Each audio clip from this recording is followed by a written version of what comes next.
The following podcast is taken from a live broadcast on Inspire FM.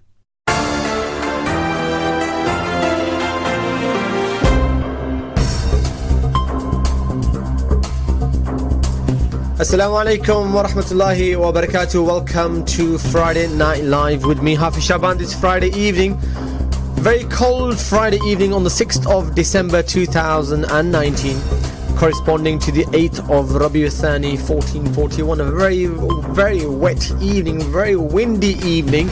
Hope all of you are safe. As usual, we are broadcasting live to Luton on 105.1 FM, and nationally, as usual, we are broadcasting to and across our sister stations nationally on Sheffield Link FM 96.7. So assalamu alaikum to people of Sheffield, Peterborough, Salam, Derby, Nottingham. Assalamu alaikum to all of you from the studios here in Luton. Internationally, also nationally, if you're in any of the other national cities of the UK, then you can of course tune in via the Facebook stream, which is of course live every Friday 6 p.m. to 8 p.m. broadcasting live FNL across to our national listeners. And of course you can listen to us on the Inspire FM website or the app. Tune in, most importantly, join today's discussion, join today's conversation. Let me know what you think, what your thoughts are, and what your opinions are on any of the stories that we may covering tonight. And of course, if there's a different story, I've not said this previously, but if there is a different story that's caught your imagination, has caught your attention, and you want to comment and you want to raise an opinion about that, all right, and you want to highlight it to me, then 01582 481822. 01582 481822 is the number here in the studio to speak to me directly. If you want to drop me an SMS message or a WhatsApp message, then you can do that to 07779 481822. 07779 And as I said, I'm happy to hear from you. If you've got an opinion, if you got a view, or if you've heard or something else has caught your attention, and we're not covering that tonight at Inspire FM on Friday Night Live. Right, so what's our lineup for this evening? We've got a couple of stories which I think might catch your attention, They may have already well caught your attention because these did make headlines throughout this week. So we're going to be covering a number of these stories. First and foremost, we're going to be talking about the Pakistan tycoon, right? Pakistan tycoon who is handing over $248 million. Now, this may have, caught your attention. And if it hasn't, a lot of my listeners are going to be from Pakistani backgrounds, and you're going to probably be raising your eyebrows and saying, no surprise. A Pakistan tycoon will reveal who it was, is due to hand over $248 million to settle a UK corruption probe, and that money is due to go back to Pakistan. Now that is not news to you and me, because we've known that the corruption in Pakistan and amongst Pakistani tycoons and a lot of these politicians is endemic, right? What is happening about it? What is different this time? We're going to be discussing that story, and this is a very, very popular, very, very famous individual. We're going to be discussing exactly who it is, right? I want your thoughts on that. I want your opinions on that, because a lot of you from Pakistani backgrounds, the country and a lot of these third world countries are ransacked by these corrupt politicians, businessmen, right? We keep it generic, we keep it general, right? It has to go to court before there's a guilty verdict, right? And even this particular account, right? Apparently, due to the settlement outside of the courts, we can't consider the individual concerned guilty, but nevertheless he's handing over $248 million to settle a UK corruption probe. That's what we're going to be discussing as a lead story. We're going to also be covering a local story, and that's the Luton's Dart Bridge, right? Luton's Dart Bridge, a lot of you would have known, and a lot of you would have been impacted because of the road that a lot of our local fellow commuters use. That was shut down for last weekend due to the bridge that was going to be moved into position over the weekend. That's a Luton's Dart Bridge, right? So we're going to be discussing, and we're going to be talking to the Chief Executive of the Luton Council. Great result, Robin Porter, and we're going to be discussing that with Robin Porter. And also we'll be discussing in terms of what is that dark bridge, right? Some of you may not know what that bridge is going to be connecting, and what is the plans with regards to that bridge. Let's get an update from the Luton Chief Executive of Council, Robin Porter, later on. In addition to that, a couple of other stories that we're going to be covering. Of course, further progress on the Uyghur Muslims of China, and I'm happy that we're covering this story, alhamdulillah, because you know what, we need to give it some attention. We need to follow the news in terms of the fellow Muslims and their treatment in China, or their treatment by the Chinese authorities. And we know there's some horrific stories that are emanating from the leaks and from the reports that are coming out of Xinjiang province in China. So it's very important that we raise the awareness, we follow the news, and we try to make as much we try to share as much information as possible, because there's mass human rights violations of the Chinese Muslims, of the Uyghur Muslims, going on by the Chinese authorities. So we're going to be covering that, because the US House, right, has passed a bill with regards to the treatment of the Uyghur Muslims. We're going to be discussing that, and then we're going to be also discussing a number of other news items across the 2 hours of the show this evening, inshallah ta'ala. So that's our lineup this evening. 01582 481 01582 481 822. I do want to speak to you this evening, and I am actually giving you a choice that I've never given to you before. If you want to comment on any of the story, feel free to call in.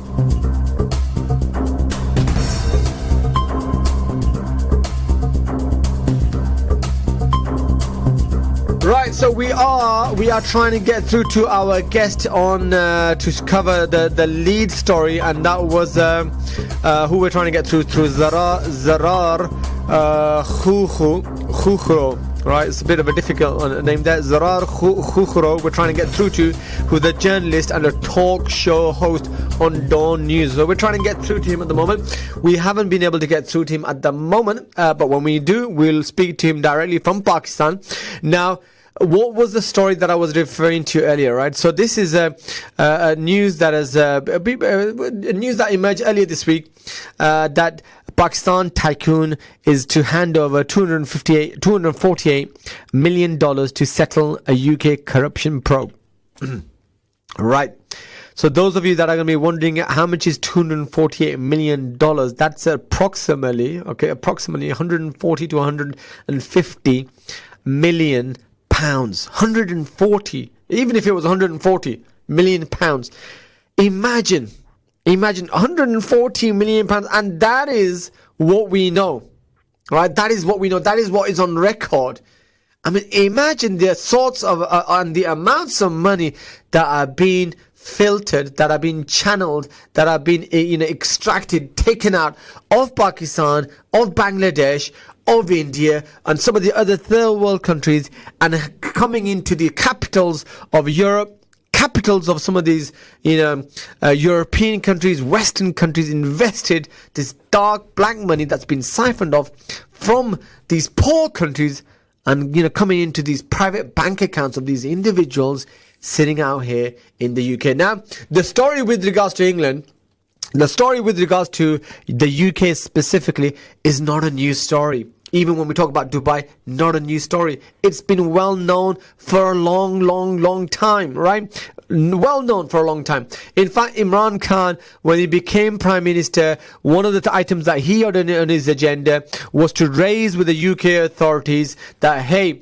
all of this money is being, siphoned off, and it has been siphoned on by the previous, governments, previous administrations, and it's coming and heading into your capitals, and all of these funds are coming into your capitals, and a lot of this fund is being spent in the capitals on real estate, right, and very, very expensive real estate, and this money doesn't belong to these individuals, but it's illegal money that's been siphoned off, but from public funds, through bribery, through corruption, through other avenues, and this money ought to be given back. There should be a process of due diligence, there should be a process of investigation, and as a result of that investigation, there should be a means by which we can freeze the assets, freeze the accounts of these individuals, put them under some investigation, and there should be a process to allow those funds to be given back to the country of origin where they've been stolen from, so that these individuals can stop being the beneficiaries of these millions and millions of pounds. And that's exactly what happened. That's exactly what happened in this particular case. Did you hear about this story? Have you read this story? Have you been following this story? I want to hear your thoughts, right? 01582 481 822. This is a very, very interesting story, because this involves, I'm going to use this word. If you disagree with this word, let me know. A fairly respectable individual, right? I'm going to call him respectable individual. Now, a lot of you might have other terminology for this individual, but Malik Riaz Hussain, right?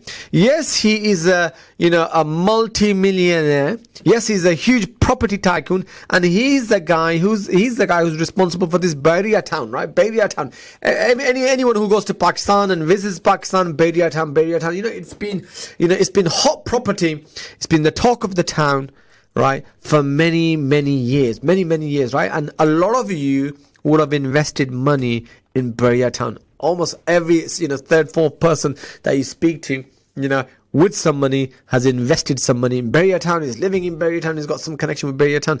Now, this is the chap, right? This is the chap who owns, right, Bahria town, right? Bahria town, he owns these companies. Now, he was told, right, to give this money back to Pakistan via the UK, right? Via the UK, because he couldn't explain where this wealth has come from. He couldn't explain where this wealth has come from. Where has he acquired this wealth from? This £100 million that is sitting in your bank accounts, where have you got this money from? Right? What is the origin of this money? Couldn't explain it. Assets were frozen, and then out of court settlement, money's going back to Pakistan. Does that sound familiar, or is there any surprise there? Right, 01582 481 822 0779 481 822. I still haven't heard from my listeners, because this is normal reality for Pakistan. Like I said, a lot of the Asian countries and a lot of the third world countries. I mean, look, I was just looking into it. I mean, it's not a surprise, because even in the Karachi, there were back earlier this year, in March, the Pakistan Supreme Court in March accepted an offer from the same individual to pay 2.3 billion to settle cases over a Karachi development. Right? These are what you call, okay, we can't officially, label, but this is the kind of stuff that you hear in Pakistan all the time about qabza cases, right? Qabza cases, when the lands get taken over by these powerful individuals, by powerful corporates, right, who have got connections in the judiciary, connections in the military, connections with politicians, connections with the authorities. Nothing you can do about it. Nothing that you can do about it. And there was this precise case earlier this year in March. Supreme Court of Pakistan accepted an offer of Bahria Town PVT Limited, owned by Malik Riaz, to settle cases pertaining to its Karachi superhighway project in lieu of payment of 460 billion rupees. Incredible stuff, right? And here he is in the UK, coughing up 200, almost 50 million USDs. Now, the question that comes to my mind is, right, if this individual has nothing to hide, why is he paying such a large amount back to Pakistan and the Pakistani government and to the UK authorities? Right? If this is all legitimate, why not go to court, and why not prove your case? Why not have your day in court when you can show the evidences and show where this money is coming from? But is it not the case that we have seen this with previous politicians, whether it's Mr. Zardari, 10%, 5%, 1%, whatever he is well known to be? Whether it's the Benazir Bhutto government, whether it's the Nawaz Sharif government, whether it's the PTI government, are we not familiar with these stories again and again and again? And I want to hear from the diaspora who's sitting in the UK, sitting across Europe, from Pakistan. 01582 481 822 0779 481 822. Are we not sick of this? Are we not sick of this? Millions of pounds. I mean, Nawaz Sharif recently came over from Pakistan, because he's very ill. He's come over here, to seek treatment. And what do we see? We see demonstrations outside the elite apartments, the elite residences in the most expensive of places in London, right? And nare of go, I can't remember exactly what the nara was, but dekho kon aaya, chor aaya hai, some words to that extent, right? Humiliating. But these people don't have a conscience, right? They don't have a conscience. Now, let's go back to the story that we're discussing here. Whilst we're trying to get through to the journalist and the talk show host of Dawn News, Zarar Khuro, to get his opinion on this particular matter, right? But anyway, the UK's National Crime Agency says assets and cash frozen in the country will be handed over to Pakistani government, right? This is cash. These are assets that were frozen in the UK to be handed over to the Pakistani government. Now, this tycoon, Malik Riaz Hussain, and it's incredible, isn't it? Because, he's a very, very popular individual, very well known, like I said, right? And has agreed to hand over £190 million, approximately $248 million, held in the United Kingdom to settle a corruption investigation. Now, listen to some of the details here.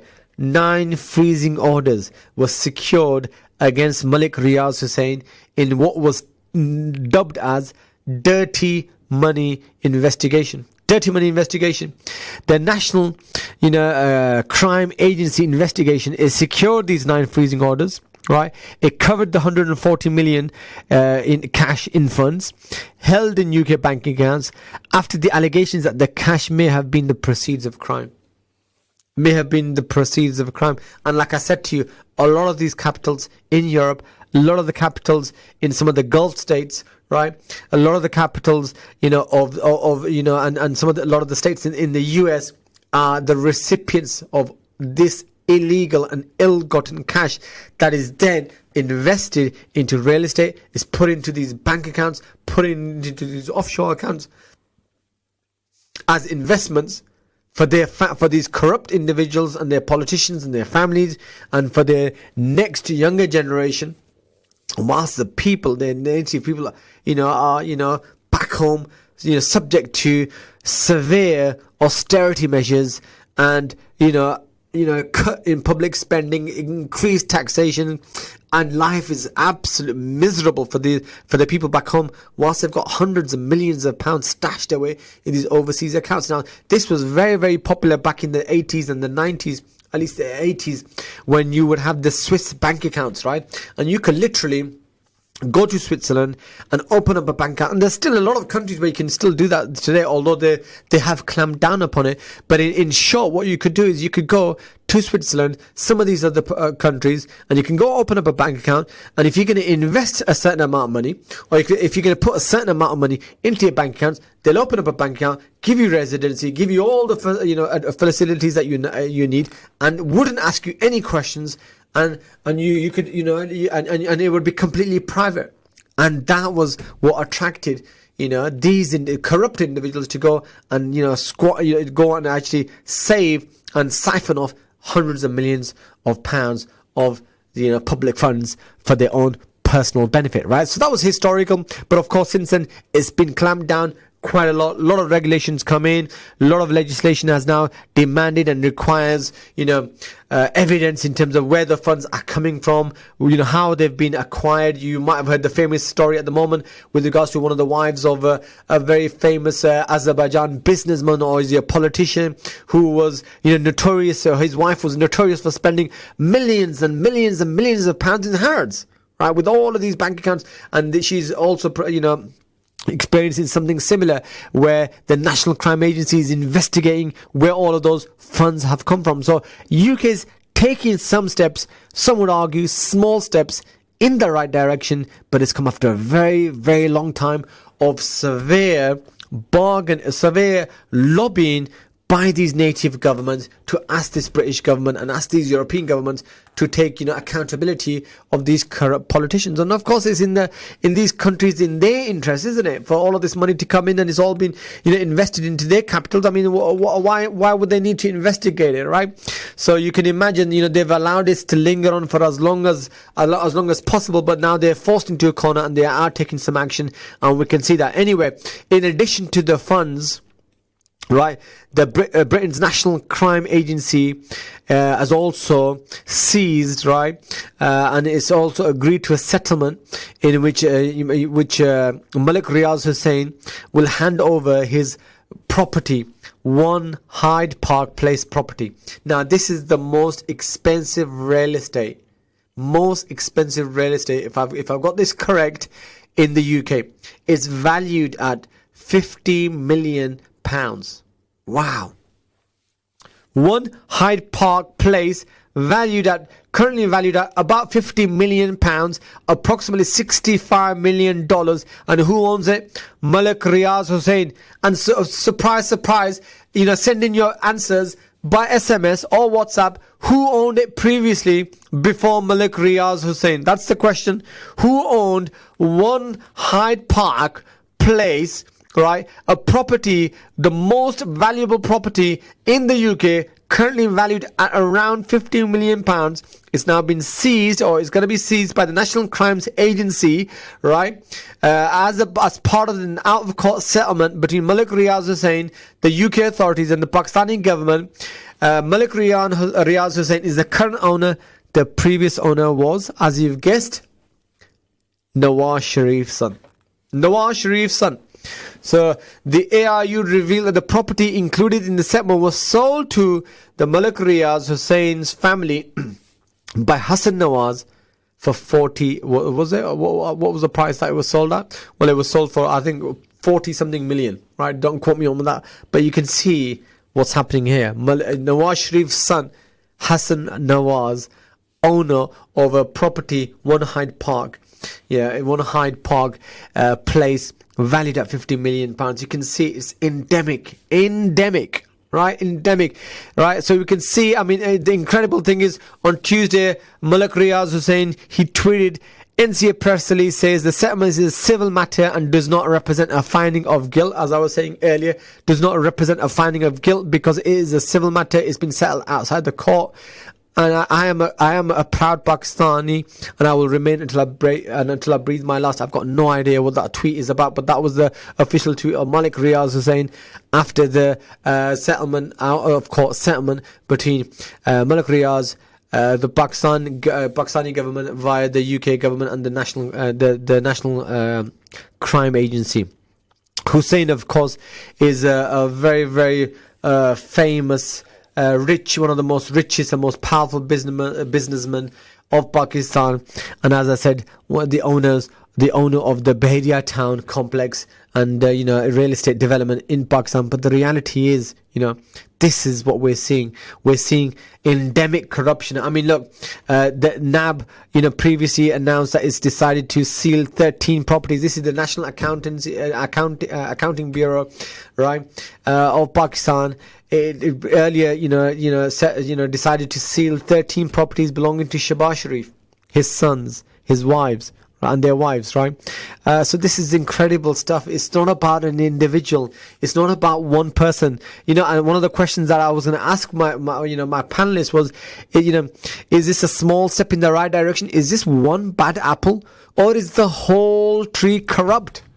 And that is the nature of some people will argue this is the nature of democracy, because when you look at America, right, you look at Europe, look at these politicians, look at the political parties, look at the capitalists, they're pumping in millions of pounds into these individuals, into these political parties for a particular agenda, for policy making, for guiding that policy. And that's what we're seeing. And in Pakistan we see the same.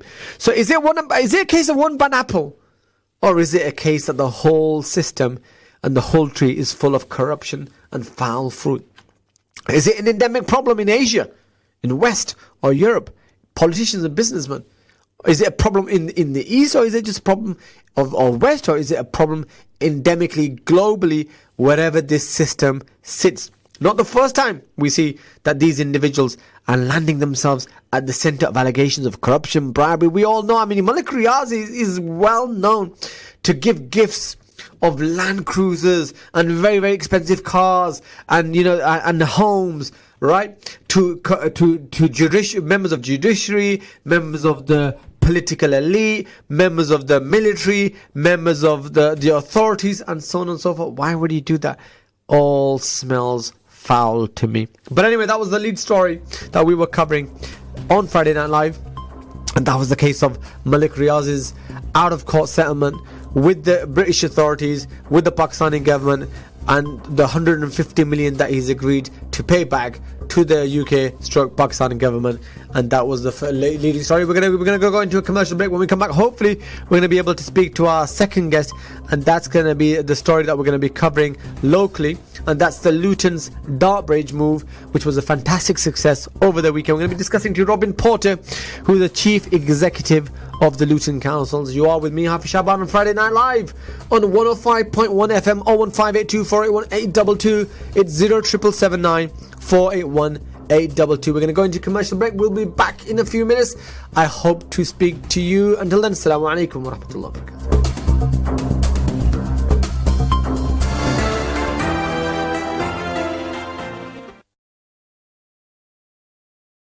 You're listening to an Inspire FM podcast, making available our popular programs from our daily broadcast on Inspire FM.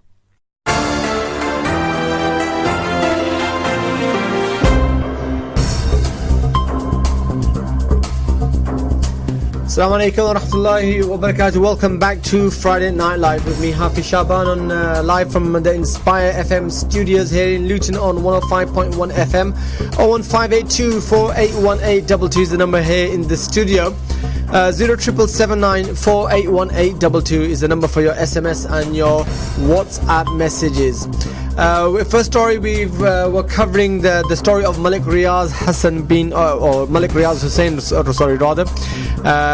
agreeing an out-of-court settlement to hand back $248 million, right, to settle the UK corruption problem, money going back to Pakistan. I want to hear from the Pakistani diaspora, right, in Luton, in the surrounding cities up and down the country, what their views are and what their thoughts are on this particular case. But we are going to be moving on to the next story, and this is a local story to Luton, and a very positive story, and that's with regards to Luton's Dartbridge, right? Luton's Dartbridge move, which was a fantastic success that the Luton County Council websites reads over the last weekend. A lot of you who use this particular road, the A1081, would have realized that road, of course, was closed over the weekend because this fairly impressive looking bridge has gone into place over the weekend. So let's speak to what I believe is the new chief executive of the Luton Council, Mr. Robin Porter, and let's get a bit more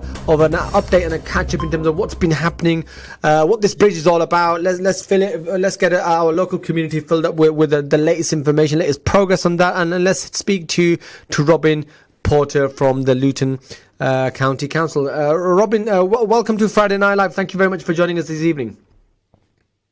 Absolute pleasure to be here. How are you? Fantastic, not too bad. Thank you very much for your time this evening. A great privilege is ours to have you this evening.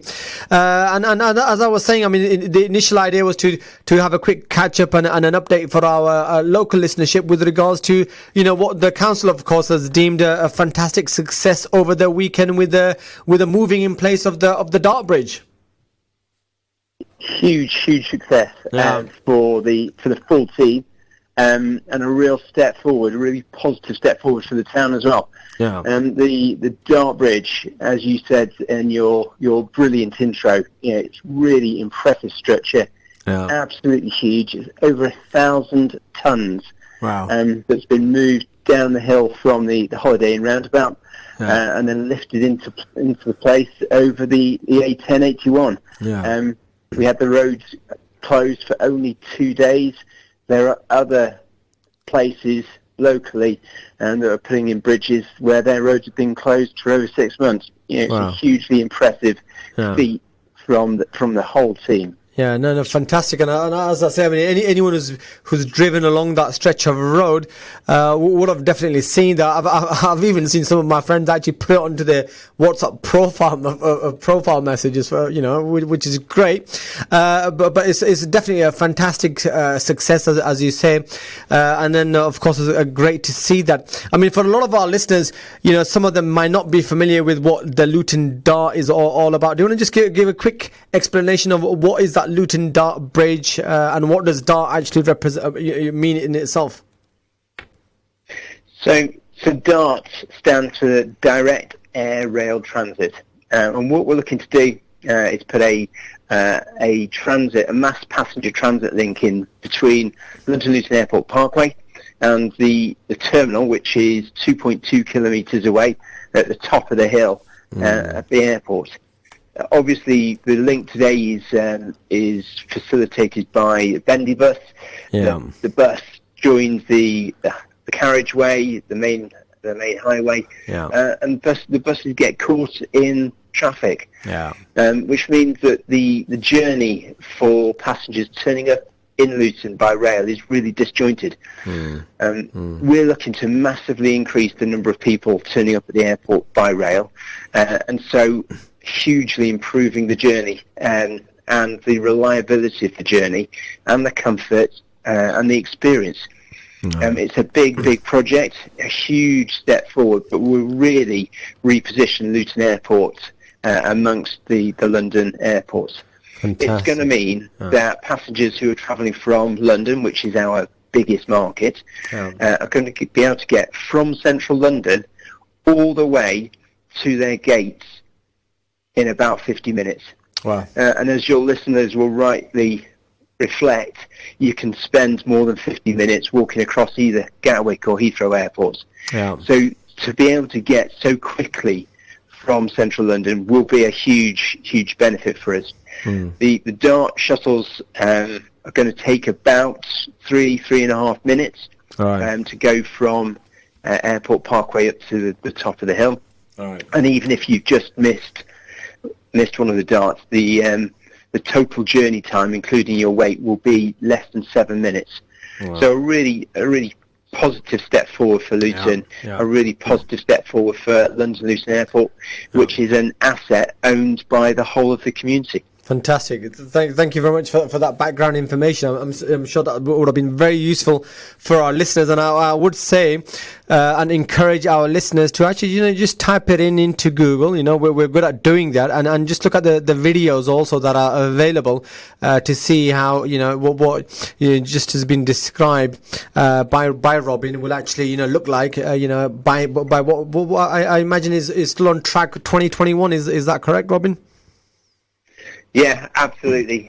We've got a great construction team using lots of local labour, which is really positive for us. Yeah. And we're really excited about the difference that this is going to make. Currently, only 16% of our passengers turn up by rail. Now, everybody will know we're on the same train line as Gatwick. Yeah. But it's quicker to get from central London to Luton than it is to get from central London to Gatwick. Yeah. But over 40% of Gatwick's passengers turn up by rail because it's a seamless journey. So that's what we're looking to do. Yeah. Create that seamless customer experience, improve the whole experience for passengers coming not just from London but from the north as well and from the Luton stations. To really revolutionise our offer. Fantastic. Yep, definitely agree with that, Robin. Thank you very much for the update on that particular issue. I guess we've got a couple of more minutes of your time, and I know you're a very busy individual, and it is Friday evening too. I can imagine. So hence, really appreciate your time this evening. Robin, I understand. Were you recently appointed as the deputy? Is it deputy, or are you actually now the chief executive of the Luton Borough Council, Robin? So I was hugely humbled and honoured to be appointed as the council's chief executive back in May. So I started at the beginning of May, and it really is. It's a privilege for me to be able to serve the council to be able to serve Luton and also Luton's people. Yeah. And as I mentioned, I'm hugely honoured to be able to fill this role. And I'm looking with the team, with the support of our amazing councillors, to be making a massive difference to Luton. We've got a place that's got so much potential. There's so much positive energy in Luton. We've got so many brilliant things going on. Yeah. But it is really unfortunate that today too many of our young people are growing up in poverty. Yeah. And so as a whole organisation, and this is cross-party, so all of the political parties are bought into us having a primary objective, a single objective of ensuring that by 2040 nobody in Luton lives in poverty. Right. Fantastic. So, sounds good. Fantastic. So, I mean, it's obviously been a busy last few months, as you're saying, Robin. I mean, a lot of major projects going on, aren't there, with regards to, outside of Luton, the football stadium, plus the new, big mall. I guess locally there's a lot of initiatives that are going on. The airport expansion, that's obviously still in discussions and consultations. So a lot of major kind of projects that are going on, probably keeping you very, very busy at the moment, as you say. Yeah, hugely busy, and we've got so much positivity, so much brilliant things happening in Luton. So the council set out 4 years ago to attract £1.5 billion worth of investment into Luton. Frankly, it was a nonsense target. We've got £1.3 billion of investment going into the ground today, right? With a further £3.2 billion of investment planned, so a total of £4.5 billion, wow. Which will massively contribute to Luton's economy and to give us a much brighter future. Over the last couple of months, we've seen the opening of the university's new STEM building, which is a fantastic addition to them. We've seen the Luton Industrial Hospital get their £100 million funding for their new hot block and move ever closer towards their target of getting a helipad as well, which I've got to say has had huge support across the community. Fantastic. I was at an event over the summer, right, where it was just inspiring to see so many of our community groups coming together and putting on the table that evening £90,000 for the hospital and for their helipad. Hugely inspiring for me. So what, just out of interest, Robin, what is the latest update? Do you know what that is on the helipad, facility? Well, the hospital team are still working really hard to close the gap. They've still got a gap of about £1 million, but they're doing incredible work up there at the hospital to close that gap. With huge support from across the community and across Bedfordshire and Hertfordshire. Right. Okay. So it's there's a confidence it will happen. And there's still some work to do to close that gap. Right. Okay. So I guess that the initiatives and the fundraising and all everything else around that continues. And I know Inspire FM team has also been quite heavily involved in some of those initiatives. And as you say, it was involved in that community fundraiser not too long ago. Just conscious that we've got a couple of more minutes of your time. Fantastic in terms of some of the project updates, a lot of the positive stuff that's happening locally. Great news to a lot of our local listeners. What's been some of the challenges for you, Robin, over the last a couple of months, and perhaps not gone quite as well as you would have ought to have liked to have gone? I think the challenge is that there's so much for us to do, and I've got a really, really overactive hurry up and crack on gene. Right. So I want us to be delivering at speed. I'm really thankful. I've got a fantastic team in the council.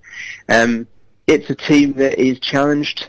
So your listeners may or may not know that back in 2010 we used to get about £120 million in government funding. Unfortunately, that's reduced to about £10 million next year.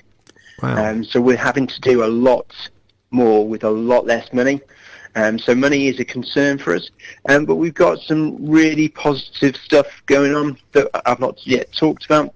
So the expansion of the airport that we're currently consulting on, I mean that's a massive possibility and potential for the town.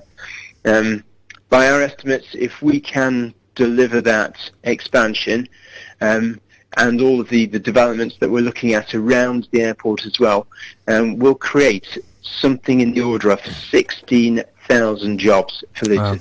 Wow. And about £2 billion worth of economic growth. So I would absolutely beseech your listeners to be contributing to the consultation that's ongoing until 16th of December. Yeah. The email address for your listeners is futurelluton@llal.org.uk. That's futurelluton@llal.org.uk. And we're looking for all contributions. We're looking for listeners' thoughts on our proposals, what they think we could do to make them better, and it's a really important project for the town. It's a really important project for the future of the town, and also for our people. Fantastic. So the consultation is up until the 16th of December, and when's the decision likely to be made on the expansion of Luton Airport then, Robin?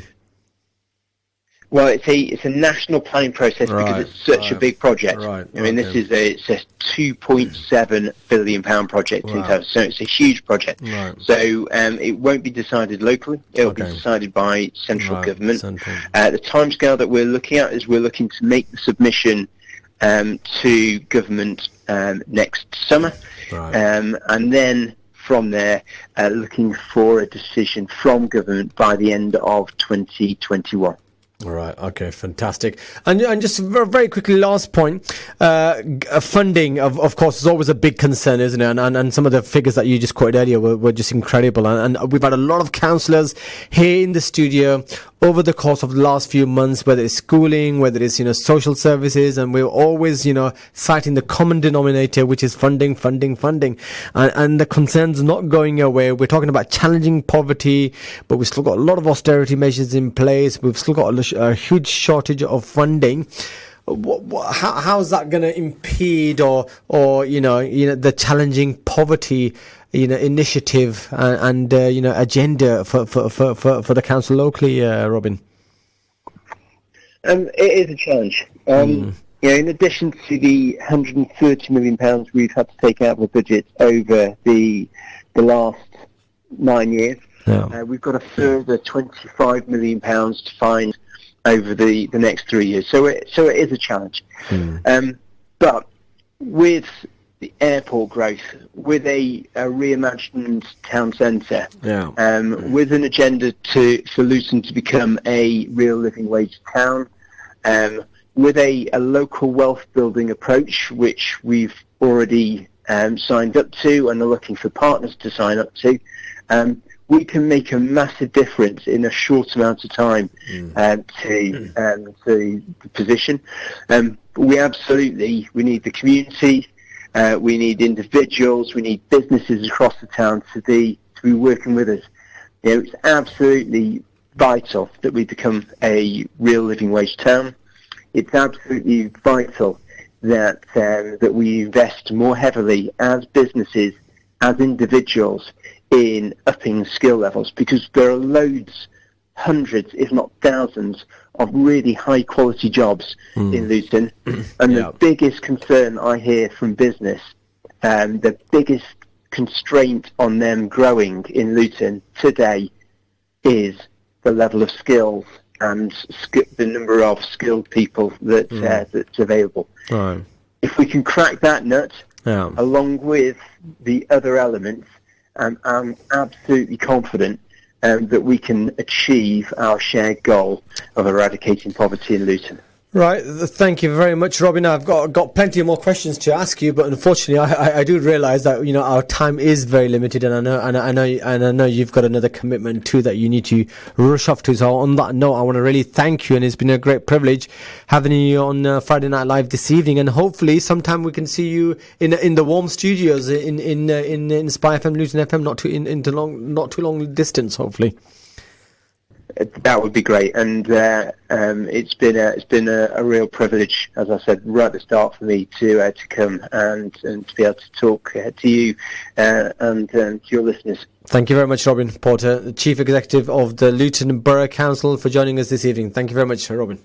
All right, listeners, that was Robin Porter, Chief Executive of the Luton Borough Council. Fantastic to join us this evening and to give us an update in terms of what's not only been happening across the A1081 and the Luton's Dart Bridge, which as we were discussing was a fantastic success story over the last weekend when that road was closed and the bridge was moved into place. But also the bigger agenda item, which is of course the connection between Luton Airport Parkway Station and the Luton Airport terminal itself. That's fantastic, and as I said, there is plenty of stories online that you can actually read about what the plan is and what that train connection will be serving and how it will be serving. And the train that will be connecting the 2 points together. So I do recommend for our listeners to just pop it into YouTube or onto Google and just get an update in terms of what's happening locally in your town. Right, so we are fast approaching the end of the first hour, and you are tuned in to Friday Night Live. It's with me, Hafiz Sha'ban, here in the studio. 01582 481822 is the number here in the studio for you to speak to me directly. For those of you that want to speak to me indirectly via social media messages, WhatsApp, SMS, the number is 01582 481822. Sorry, that is the number to speak to me directly. Social media messages is 0779 0779 481822. 0779 481822 is the number here in the studio for your social media messages. Right, we were discussing the Luton Dart Bridge move. We're getting an update from Robin Porter, Chief Executive of Luton Borough Council. I don't know if we've had Robin on the radio before, but it will be fantastic if we can get him into the studio one evening. I know he's a very, very busy chap, but great to hear from the head of the Luton Borough Council in terms of what's happening locally. A lot of positive stories there, but a lot of challenges too in terms of addressing some of the shortfalls in public funding for some of the key services that we need as a community. So it's always good to hear from you what your particular concerns may be, so that we can speak to the representatives of you as a town, and we can ask the pertinent questions that are on your minds. Alright, so we are going to be going into a commercial break very, very soon. When we come back, I've got a couple of more stories that I want to be covering with you.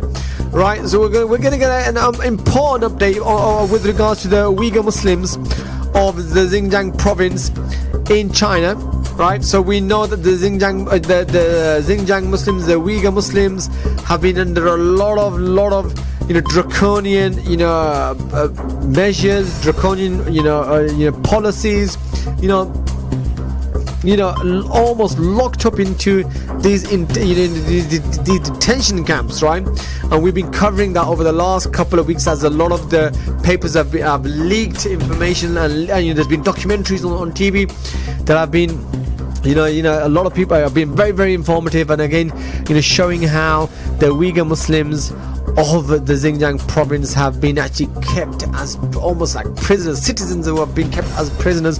We're going to be getting an update because one of the US houses has passed a bill with regards to the treatment of Uyghurs Muslims. The US House of Representatives has passed a bill to counter, what it calls the arbitrary detention, torture and harassment or Uyghur Muslims in China. So we're going to be discussing that when we come back upon the hour. And then, of course, in the last half an hour, we're going to be discussing a local youth initiative, a new local youth initiative. Very, very important for you, all of you who are tuned in, who have got youth in their homes. Youth development program for a lot of for our youth, right? For the age of 13, between the age of 13 and 17. This is a local initiative to really, provide a platform, provide an avenue, provide an environment where our young Muslim youth can come together, and find like-minded, youth, Muslim youth, professional, academic, social, recreational atmosphere for their personal development and development and their development program plan, right? So we're going to be discussing that in the next hour also. And then I'm going to also try to cover a number of other stories. There's been a lot of stories that have made the news this week, right? All the way from Pakistan again in the headlines. Now, I don't know if this particular story has caught your attention this week, but Pakistan apparently has halted an investigation into, this is an incredible story, into the sale of 629 brides to China because of financial ties to Beijing. I mean, it's a disgusting story. It's incredible, but it's the kind of story that you hear all too often, right? And that's human trafficking. What we're talking about is human trafficking, human individuals being sold to people, to individuals in China, right? We're going to be, this is one of the new stories that has caught my attention.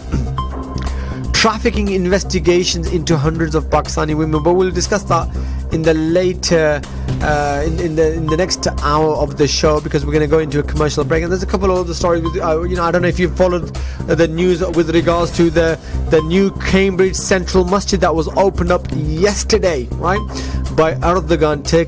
Turkish President Erdogan's been in town, and he visited Cambridge yesterday on the official opening inauguration of the new Cambridge Central Mosque. Very, very impressive. Costed a whopping £23 million. We'll discuss that after the commercial break too. We are going to be going into a commercial break. When we come back, a couple of stories plus some other news stories we'll be covering. I want to hear your thoughts. I want to hear your opinions. 01582 4818 220 777 4818 Don't go away. We'll be back. Until then, Assalamu alaikum wa rahmatullahi wa barakatuh.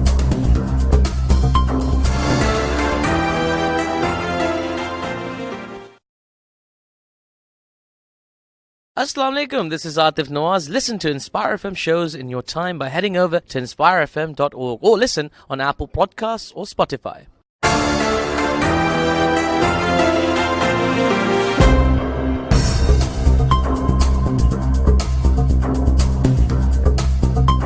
Assalamu alaikum wa rahmatullahi wa barakatuh. Welcome back to Friday Night Live with me, Hafiz Sha'ban, on this Friday, the 6th of December 2019.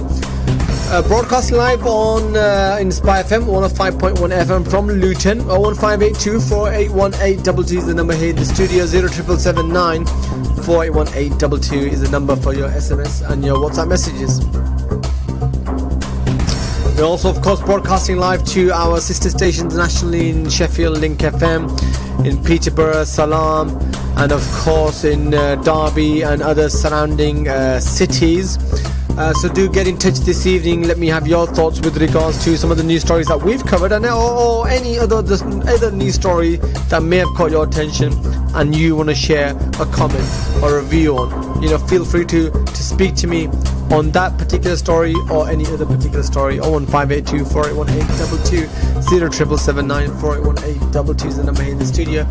We need to talk. We need to speak to one another. We need to let our listeners let our listeners share with our listeners our thoughts, our views. Let's have a conversation, let's have a dialogue. Let's not just listen to me here speaking and airing my particular views. I want to hear your views, right? 01582 4818 Right, this is the second hour of the show. First hour of the show, we were discussing Pakistan, tycoon, right? Riaz Malik Hussain hands over $248 million to settle UK corruption probe. And then, of course, we were discussing with the Chief Executive of Luton Council, Robin Porter, with regards to some of the progress, plans, and, of course, the fantastic Dart Bridge move over the last weekend. But we're going to be moving on to another story now, and we're going to be moving on to a story that we have covered over the last couple of weeks. And you know what, alhamdulillah, we've been covering it for a number of months on Inspire FM on Friday Night Live, and I'm really glad that we have been covering this story, because this story needs covering. And the positive thing is that, you know, we are seeing a lot more media attention on this particular story. A lot of our listeners, a lot of the UK's residents, they would have watched the documentary with regards to the Uyghur Muslims of the Xinjiang province in China, and how they've been treated by the Chinese authorities, or the ridiculous, the barbaric treatment of these Muslims, Uyghur Muslims, being treated in these so-called concentration camps, which of course China initially denied. Cut long story short, then later acknowledged them, and now we've had the leak. A couple of weeks ago we were covering it with regards to some of the leaked documents that have come out there, to giving the graphic, horrific detail with regards to what's been going on the ground in Xinjiang province, across China, to the Uyghur Muslims. Anyway, today what we're covering is there's been some progress, right? So there's been some progress, and China's sanctions seem to be in the horizon. Well, at least the US House passes a bill over treatment of the Uyghur Muslims. Now, the US House of Representatives, right, has passed a bill to counter what it calls the arbitrary detention, torture, and harassment of Uyghur Muslims in China. Now, some of my listeners might be a bit skeptic when it comes to this particular news, or the US House of Representatives passing a bill against China and the way China's treating its Uyghur Muslims. What about the other, nations around the world which America supports, and are also treating their Muslim minorities in an equally barbaric way? But we'll park that story for a different day.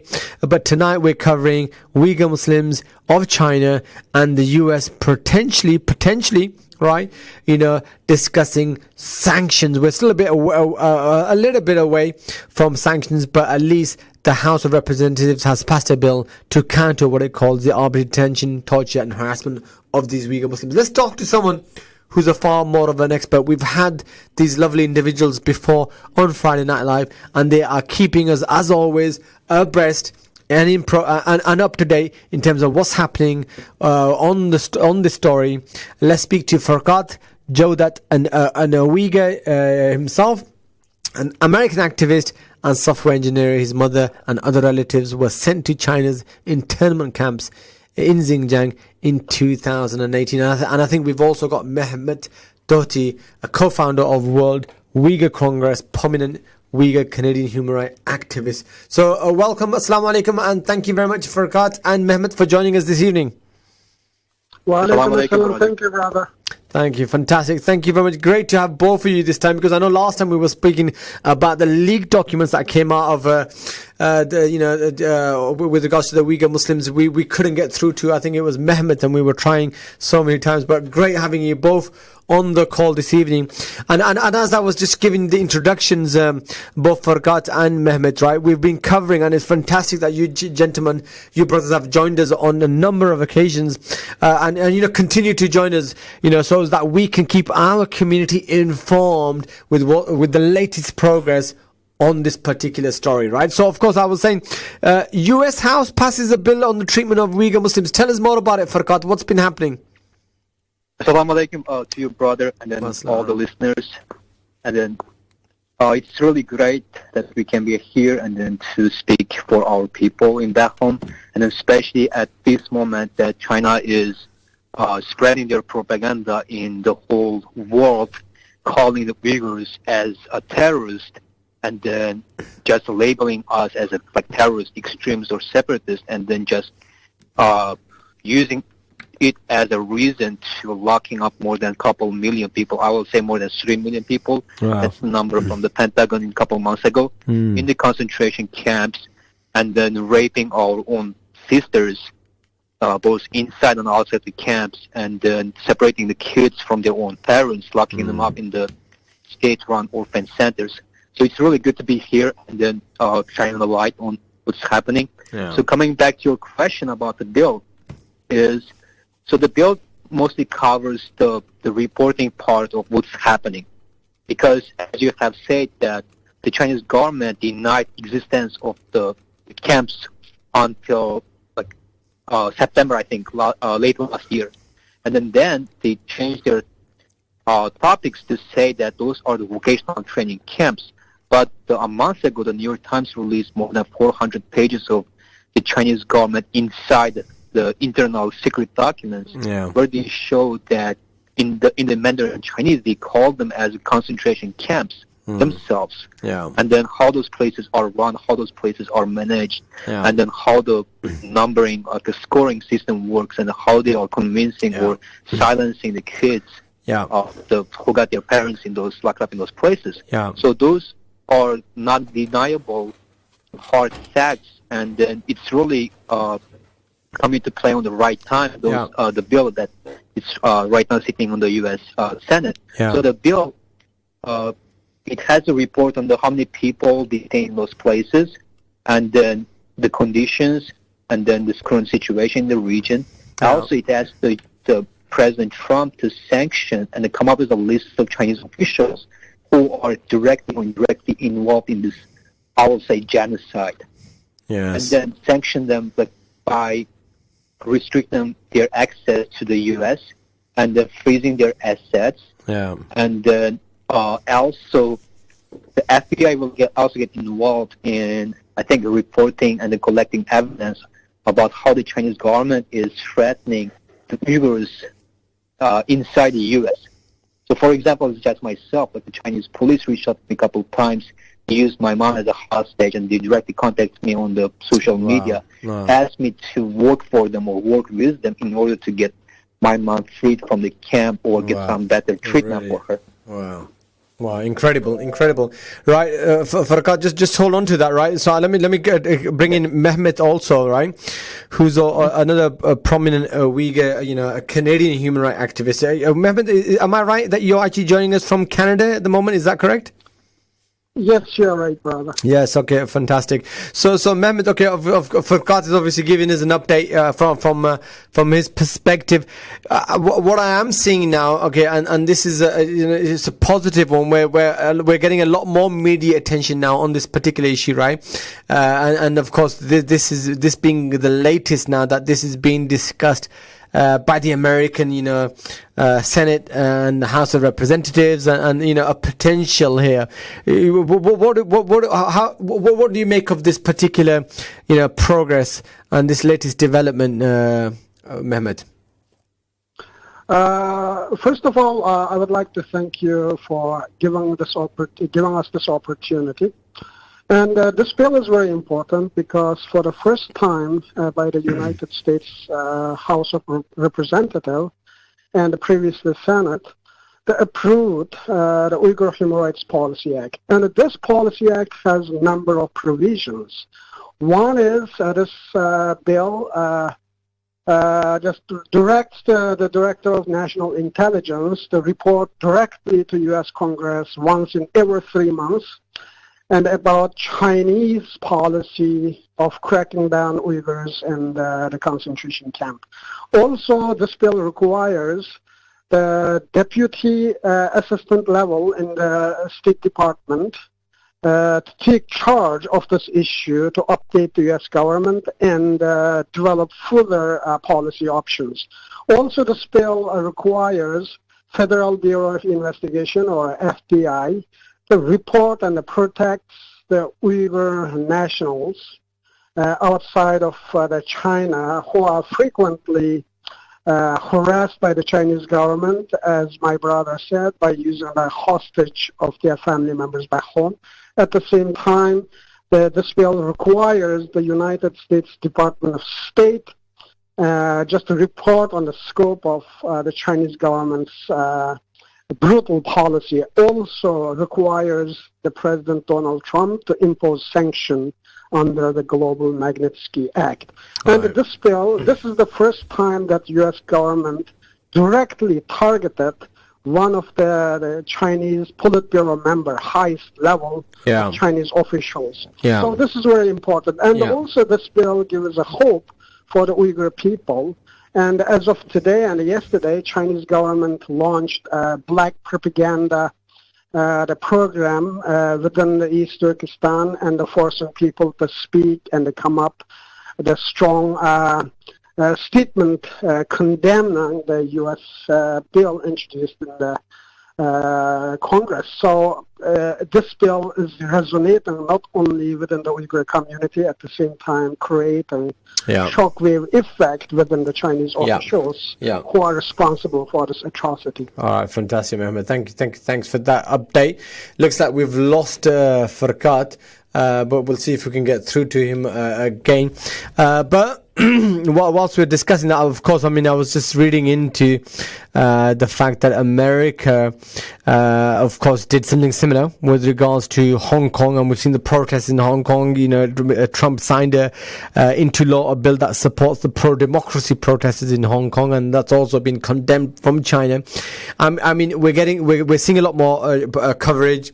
I don't know, Mehmet, if you're aware of the fact that even the local broadcasting, BBC broadcasting, channel here in the UK covered a documentary highlighting the plight of the Uyghur Muslims, and they were given a guided tour of these internment camps by China, right, for the first time, right? And of course China has been denying it. So it's all good that there is a lot of awareness that has been raised. Do you think the sufficient amount of pressure now is getting, China is beginning to feel that pressure now? Are you getting that sense of feeling, that it's beginning to take note of the pressure that is being built up across Europe, and in America by, the Uyghur community who are, globally around the world, and also a lot of the other communities, like ourselves, that are aware of the plight of the Uyghur Muslims are now raising raising their profile? Yeah, you are right. The pressure is building, momentum is building. This bill will trigger further reactions from the global community, just like Western countries in Europe and in North America and elsewhere. And also a number of senators and the representatives in the U.S. Congress, they state that they are going to work with other Western countries and push them to come up with a similar policy line, just to unite the effort to against Chinese crackdown of the Uyghur Muslims. So I hope that down the road we will see more actions taken by the Western governments, not only verbally condemn the Chinese government, at the same time taking this bill for further policy actions against Chinese government with the targeted sanctions, just like triggering or invoking Global Magnitsky Act, or sanctioning individuals and the entities and the high-tech Chinese companies who are directly responsible for this century's largest incarceration of millions of Muslims. So I hope that we are going to see more actions be taken like this by the Western governments. Fantastic. Yeah, totally agree, Mohammed. Farkat, I mean, are you seeing this as a small step in the right direction? I mean, of course, we're still at some distance before, we come to an enforceable, sanctions. And then even then, I wonder if if it goes through the United Nations route, whether America is going to be able to enforce that, because of course China is a member of the Security Council, and it just vetoes anything that's actually brought into the Security Council through its power. But a small step in the right direction, I guess you will say, Farkat.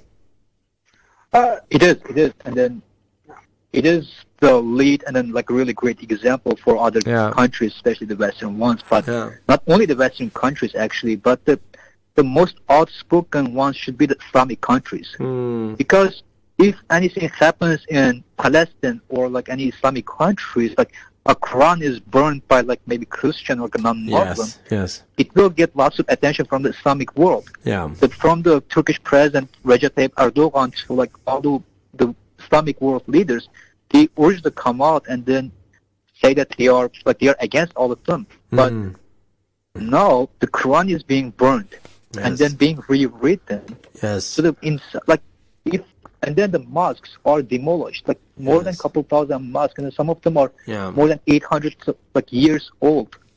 And then the people in the camps, they are being forced to eat pork or drink alcohol, and then our Uyghur Muslim sisters and then the ladies, they are being forced to sleep with the Han Chinese, and then there's also the forced marriage. Yes. So it should have came from the Islamic countries first, as it's the direct impact or direct discrimination or like it's on the name of Islam. But at least that I'm glad as an Uyghur myself that especially like in my country, the U.S. are leading our way on it. So yes, it is the right step. It is the right direction, and then it's a really great example. But I really hope the UK government and the European countries, and then especially the Turkey, like Saudi Arabia or Qatar, all those countries wake up faster and then say it should stop. Yes. No, absolutely. I mean, I remember back in July of this year, when in fact Erdogan actually visited China, if I believe, right? Went to China, and a lot of these Muslim leaders are visiting China, and of course they've got their commercial and economic and financial interests in China, and they remain silent over the Uyghur Muslims. But of course, as you say, that they should be the pioneers and the leaders in raising this agenda. And it seems now, right, that normally when America does something or Britain does something, then they kind of follow suit, right? They kind of follow suit, right? That America's doing it, now we'll do something too, right? And until it's almost like until America doesn't do something or doesn't allow them to do something, they don't do something too, right? So now that we're seeing some steps by America, are you optimistic, Mehmet, that we may see something from these Muslim countries, these Muslim leaders, especially the leaders like Pakistan and some of these others? And let me also ask you another question. Are you engaged in any political lobbying of the Muslim countries and the Muslim rulers, especially people like Pakistan who borders China and has so much economic activity with China, and people like Turkey who talk a great deal about Islam and Islamic values and principles, but really are not being able to translate that into action when it comes to standing up for these Uyghur Muslims? Actually, we are trying to reach them every step of the way, not only secretly or in a public gathering or reaching to their representatives at the United Nations and others. The problem is they are so scared, and they are not even giving us the opportunity just to brief them. When we request the appointment, they just they keep themselves millions miles away from us, just like we are ghosts. Wow! So it is really unfortunate situation. That's incredible, Mehmet. So general public, among the general public, there are more awareness. And just yesterday, there was a report in major Western media, even including Pakistani media, more than 630 Pakistani girls sold to China. Yes. And they have been used as a sex slave and for prostitution. Yes. And this kind of the atrocities now spilled over a border and the effect on the daily life of the Muslims. And this is not unique for Pakistan. And many Muslim countries also, this kind of atrocities happen every day.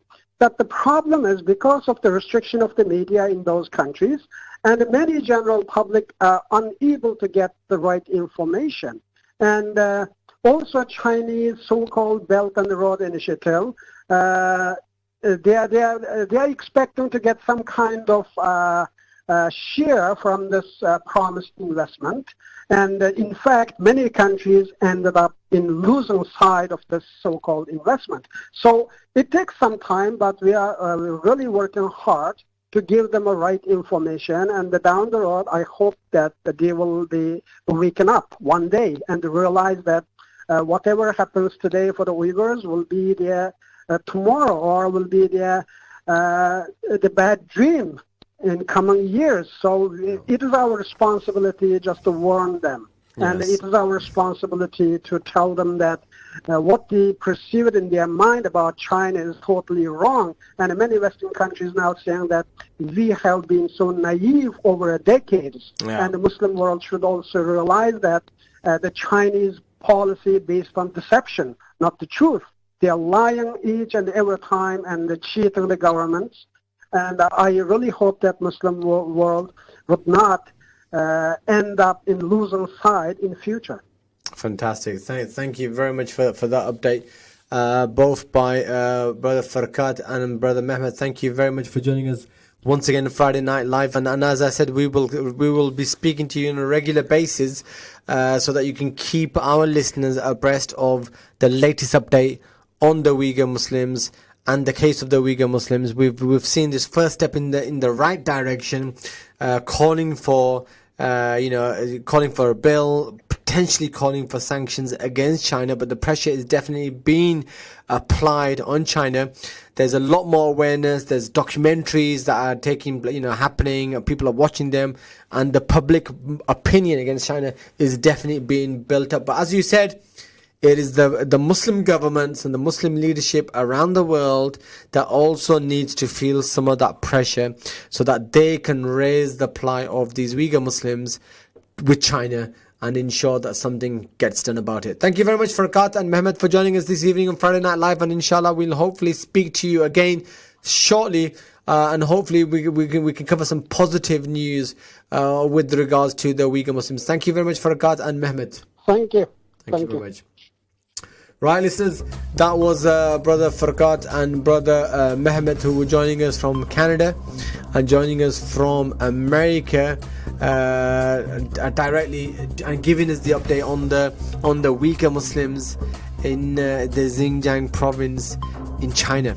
And that's it's an incredible heartbreaking development and story with regards to Xinjiang and what is happening with the Muslims there. I mean, it's incredible. I mean, some of the policies, I mean, if I tell you some of these policies, it is just incredible. I mean, listen to this, right? Some of the policies allegedly carried out by China against Muslims in Xinjiang includes the use of QR codes outside the homes to gather information on how frequently individuals are praying. Allahu Akbar. Incredible stuff. All of us are familiar with the QR codes, right? When we're scanning barcode and then we just take that on our phones, and we're sort of accustomed to scanning our the barcode for our WhatsApp, and then displaying it on our laptops, or scanning barcodes and for our daily shopping, or for scanning our shopping, etc. The Chinese authorities are using these QR codes and scanning outside people's homes to see how many times they go to the masjid to pray. Allahu Akbar. Do you understand the implication of that? That is absolutely incredible. And here we are, where we have the open opportunity to go and pray. We don't even pray. Think about that for a moment. Right, you are with me, Hafiz Sha'ban. We're coming to the last half an hour of the show this evening on the Friday 6th of December. We're going to be going into commercial break in the 15 seconds and counting. When we come back, we're going to be discussing a youth development program initiative, a new youth development program initiative that you cannot miss if you've got Muslim youth. Stay tuned. We'll be back in a couple of minutes when we'll be speaking about that. Until then, Assalamu alaikum wa rahmatullahi wa barakatuh.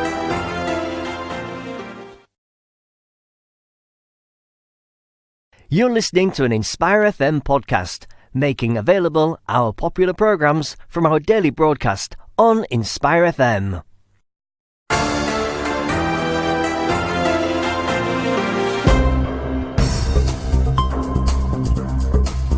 Assalamu alaikum wa rahmatullahi wa barakatuh. Welcome back to Friday Night Live with me, Hafiz Sha'ban, on the Friday the 6th of December evening. It is now just past 7:30 p.m. So we're into the last half an hour of Friday Night Live this evening, inshallah ta'ala. And we've had an interesting evening where we've been covering a number of stories. Last half an hour we were just discussing and getting an update from America and Canada from some of the expat Uyghur Muslims based out in America and in Canada, and a lot of political lobbying going on and the political awareness going on with regards to the plight of the Uyghur Muslims, and it's very, very, very heart-wrenching and heartbreaking in terms of what's been happening in the Xinjiang province. And as I said, I'm sure majority of our listeners, a lot of our listeners, would have actually watched that BBC documentary and an insight into the internment camps in the Xinjiang province and the plight of the Uyghur Muslims.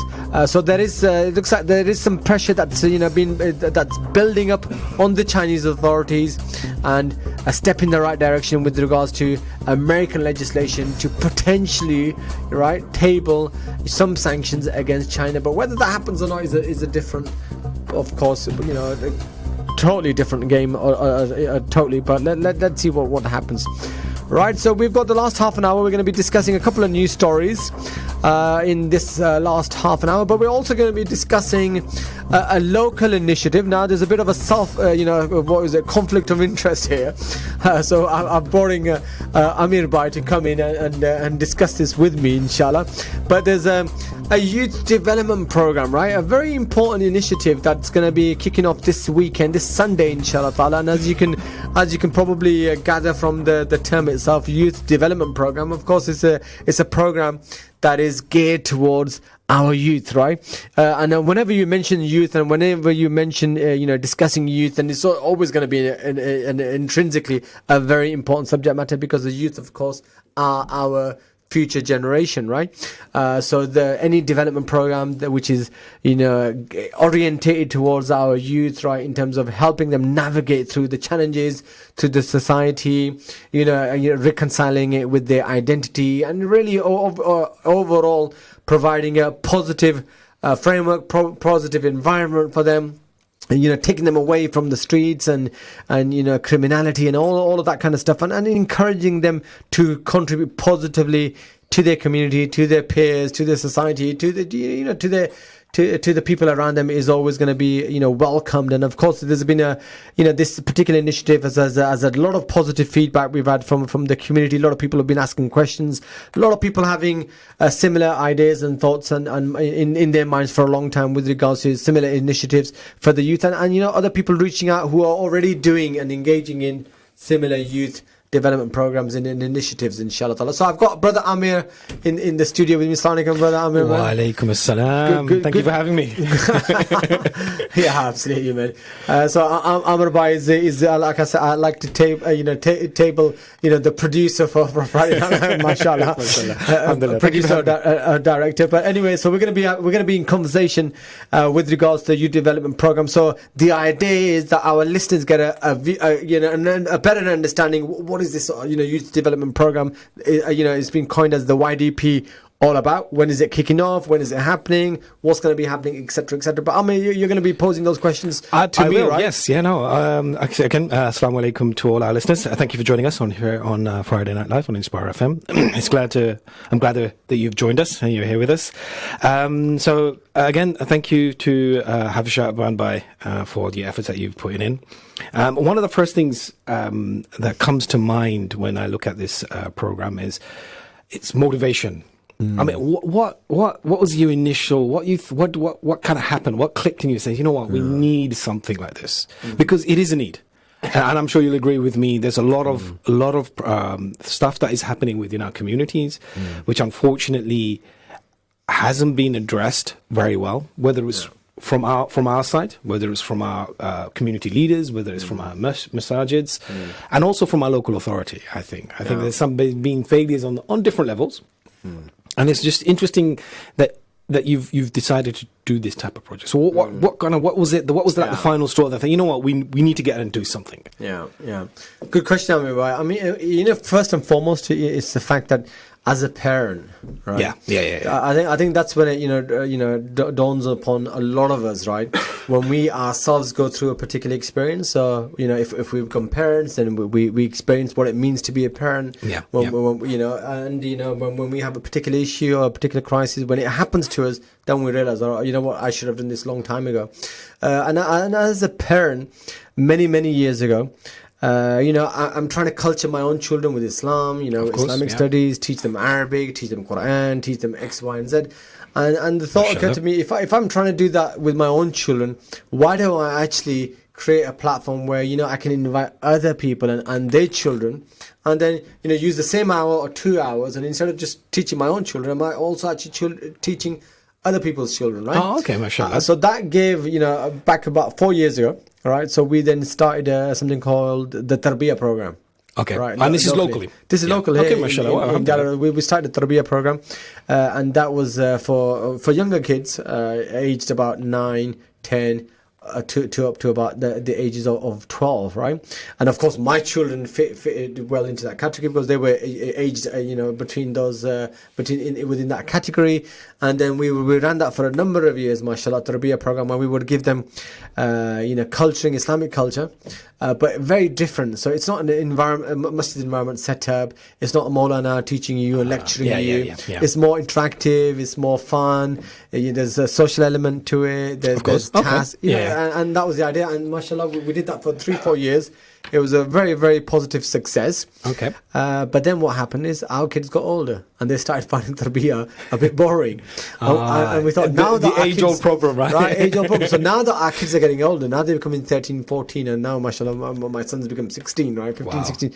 We need to have a program that actually appeals to them, and hence the youth development program. Oh, okay, mashallah. Now, what was interesting, because you've looking at the development program itself, you've got seem to have developed a well-established vision. You got some aims and objectives there. Yeah. Tell us a little bit about those. Well, tell us a bit about the vision for the program. Yeah. And then if you can just give us a little brief overview of some of the aims and objectives of the. Yeah. I know you've touched upon it. Yeah. I thought maybe in particular, because obviously it sounds like a youth development program. Haven't we heard it all before? Yeah. So what sets this apart? Yeah. So firstly, let me say that there's a lot of good stuff that happens in our community.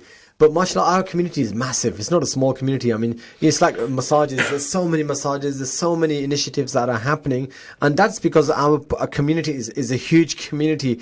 And every one of those initiatives is contributing positively in one way or another. And mashallah, may Allah reward the brothers and sisters out there doing a great amount of hard work, and it needs to continue, right? Yeah. And it's not the fact that there's too much of it. There's always a shortage of the amount of good work that's going on and needs to happen. So that's the first thing that I want to say, right? In addition to that, right, when I looked at this particular need for my own children, right? My children are growing up, they're 14, 15, 16, they're finding the tarbiyah a bit boring, and of course there's a disconnect now because they've grown older.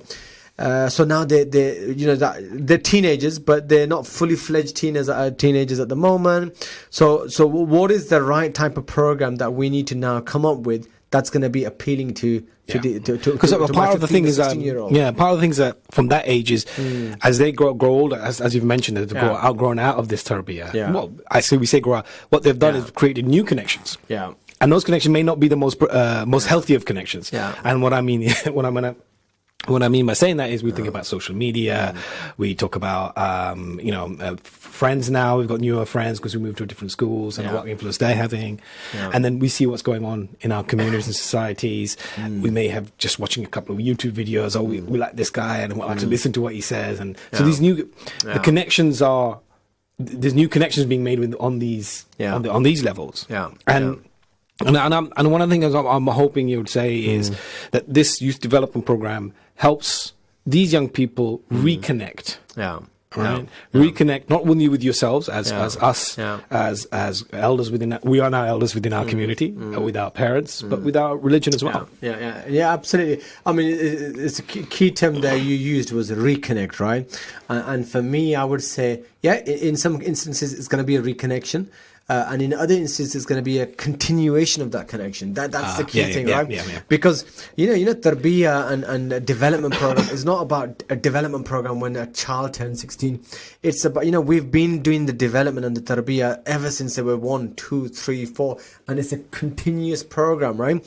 So now it's about how do we continue to maintain that link, right?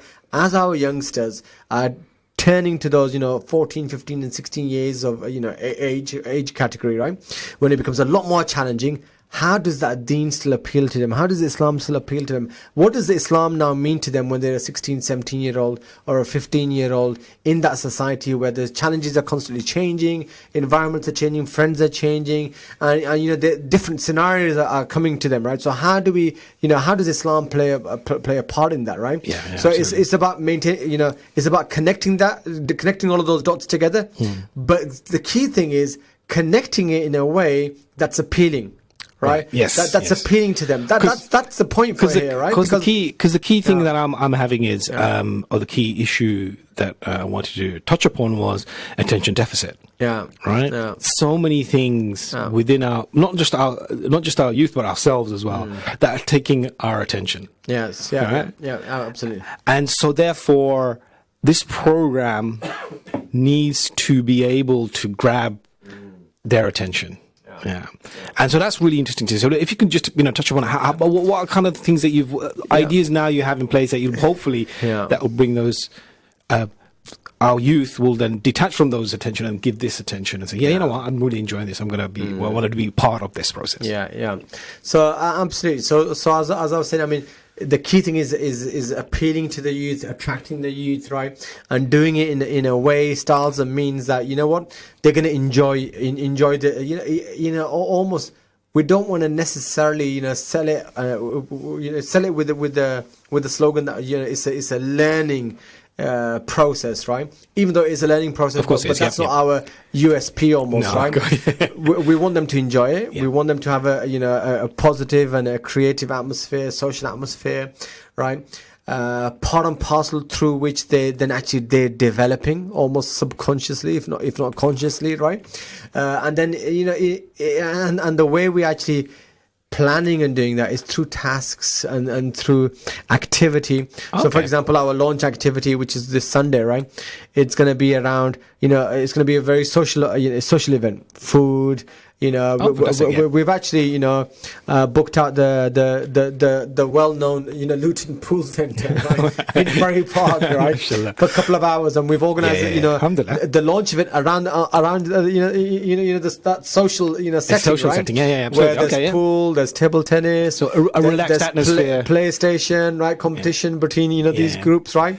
But it's going to be a team structure. So we've got 20 youngsters that have signed up. It's going to be they're going to be grouped up into teams, right? Yeah. So there's a long-term team affinity, right? And the idea of that team is that you're part and parcel of that team. Yeah. You're responsible for that team. Okay, it's an identity, right? And that team continues in all the different tasks that you'll be doing week to week. Yeah. Okay. Right? So there's a little bit of competition there as well. I'm giving a bit too much away here, but for example, in the upcoming weeks, there's going to be a bit of a treasure hunt. Oh wow! Right? There's going to be. That sounds fascinating. There's going to be something like the. Can you have an adult development program now? Exactly. There's going to be a bit of an apprentice kind of activities, right? Okay. Out in Murray Park. Yeah. There's going to be indoor activities plus outdoor activities. Now, through these activities, you can already sense that it's not all about Islamic learning necessarily, but it's also about developing your personality. Yeah, it's also about building confidence as an individual. It's also about communication skills. It's also being able to do presentation, right? But all of these principles, it's about organization, it's about teamwork. It's about teamwork, right? Yeah. So a lot of these soft skills, right, which are very, very valuable. And that's why when we talk about youth development program, we didn't deliberately use the word Islamic youth development program because people would just kind of box it into, it's about learning how to pray. So because the first thing impression you're going to do, you're going to go to a masjid and sit on the floor for about an hour listening to some lecture. Right, so this is not it, right? So it's a lot about soft skills that we need to develop. It's about also then, in addition to those soft skills, and also developing your identity and recognizing your identity. And how do you then reconcile that with a changing environment and a society which is constantly throwing challenges at you? So it's about helping you navigate through that journey too. So you mentioned a couple of things that I was hoping to touch upon. Is you mentioned that your first event is starting on Sunday. Yeah. So that's Sunday the 8th. Is that right? 8th of December. Am I got that correct? Sunday 8th of December, right? Okay. From 3 p.m. to 5 p.m. Okay. So the other thing was you mentioned there's already 20 people signed up, 20 children, young people signed up. Is there still opportunity for more? Yeah, there is. So we've got approximately in the range of about 20, right? So there is still an opportunity to sign up to register. and then anyone who wants to register can register by just getting in contact with myself or brother Shaheen. We've got Shaheen Bhai too, also, who's also one of the co-founders. And then so you said 20. So are you currently at the first session? Is that fully booked? Is that? No. I mean, we've still got capacity. Okay. We've still got capacity. So how many were you hoping to? Well, our initial kind of launch target was around that 30 mark. 30 mark, okay. Right, so even though you got 30, we can still register, right? Yeah, you can still register. And I would strongly recommend a lot of the parents listening in today, at least locally from a Luton perspective, to get in touch if they're interested, inshallah, in getting their boys, right? It's a program for boys at the moment. Okay. I know there's an interest to widen the initiative, and we are trying to speak with a lot of other organizations that are already doing something similar, right? Okay, so you're hoping to have something for the sisters, for the young girls, ladies as well. Exactly, and also cross collaboration. We're in conversation with a lot of different members of our community. The whole idea is we're not interested in reinventing the wheel. No. We're interested in cross collaboration, working with other organizations, so that that's good. The earlier point you mentioned is about vision. What is the vision? The idea ultimately is look how many youth that we have in our community, rather than being in the headlines and in the news for wrong reasons. Right, it's about gearing these Muslim youth positively, right, so that they're a success story for themselves, whether it's academic, whether it's professional, whether it's from an Islamic perspective, identity, from the perspective of morals, and then also inputting back into the community, and then also being a reference point for their peers. Like-minded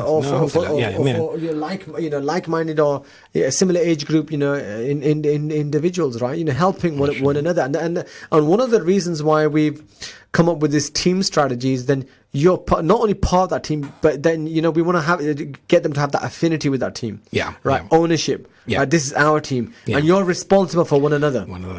Academically, what's also quite socially, what I also like is it's not just teamwork, building teams, but also being competitive with another team. And doing that, having a healthy competition with another team. I think that's quite a good opportunity as well. I think I can see that you being, this is team A, team B. Team A will grow up and go through the program. Team B will likewise do the same, but they're competing with each other, but in a healthy way as well. Finding ways to compete with each other. Absolutely. I mean, that's what it's all about. Competing. In goodness. Just to finish off, if you can just recap for us again. So it's the Youth Development Program. It's starting on Sunday, the 8th of December. From between 3 and 5, is that correct? Yeah, 3 p.m. to 5 p.m. inshallah ta'ala. So this Sunday is our launch event, Youth Development Program. This Sunday, 3 p.m. to 5 p.m. You will need to register to get further information, further details, right? But can parents maybe turn up just to see what's going on, or maybe talk to yourselves and Brother Shaheen as well? Yeah, they can do. They can turn up. If you want to turn up on the day, then you want to turn up to the Luton Bury Park Pool Centre, 3 p.m. inshallah ta'ala, sharp inshallah. And you will find myself and Brother Shaheen, who's the other co-founder and lead on this initiative there, inshallah ta'ala. And you can register your child. And this is open to all boys from the ages of 12, 13 till about 16, 17. That's going to be around those. And just, there was one final question, if I can think of it.